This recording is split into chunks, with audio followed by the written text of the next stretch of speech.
বন্ধুরা, আমি প্রশান্ত শিকদার ডিজিটাল সাপোর্টের পক্ষ থেকে আপনাদের সবাইকে জানাই স্বাগতম। আশা করি সবাই ভালো আছেন। জিও সিম আসার পরে আমরা আমাদের অন্য সিমে রিচার্জ করার কথা ভুলেই গেছি। যে নাম্বারগুলো আমাদের অনেক গুরুত্বপূর্ণ জায়গায় দেওয়া রয়েছে, এই নাম্বারগুলো আমরা যদি রিচার্জ না করি কি হতে পারে জানেন? আমার অনেক বন্ধুরাই হয়তো বলবেন যে ইনকামিং আউটগোয়িং বন্ধ হয়ে যাবে।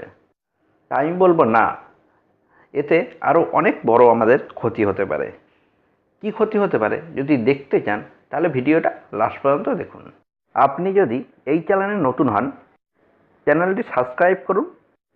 নতুন নতুন ভিডিও আপডেট পাওয়ার জন্য ঘন্টা বোতামে ক্লিক করুন। আমার কাছে আমার একজন বন্ধু এসে বলল, দাদা আমার সিম কার্ডটা এমার্জেন্সি কল হয়ে গেছে।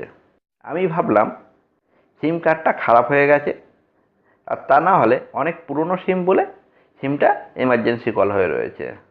আমি তার কথা শুনে সিমটাকে রিপ্লেস করে দিলাম, কিন্তু নতুন সিমেও সেই একই জিনিস দেখাচ্ছে, এমার্জেন্সি কল। তা আমি তাকে বললাম নতুন একটা সিম নিয়ে নাও। সে আমাকে বলল, দাদা আমার ব্যাংকে গেছে, আমার অফিসে এই একই নাম্বার দেওয়া রয়েছে, এমনকি আমার পিএফেও এই নাম্বারটা দেওয়া রয়েছে।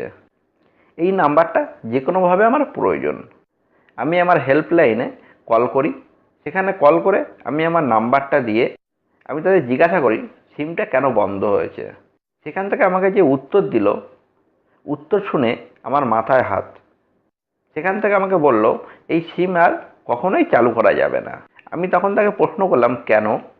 সেখান থেকে আমাকে উত্তর দিল এই সিমটায় 3 মাস রিচার্জ করা হয়নি, এই জন্য এই সিমটা আপনি আর কোনোদিনই চালু করতে পারবেন না। তা আপনাদের বাড়িতেও যদি এই ধরনের কোনো গুরুত্বপূর্ণ সিম থাকে, অবশ্যই প্রতি মাসে, আর তা না হলে কম করে 3 মাস অন্তর একবার অবশ্যই এতে একটা করে ভ্যালিডিটি রিচার্জ করাবেন। ভিডিওটা ভালো লাগলে অবশ্যই একটা লাইক করবেন। ভালো থাকবেন, সুস্থ থাকবেন, আবার দেখাবে।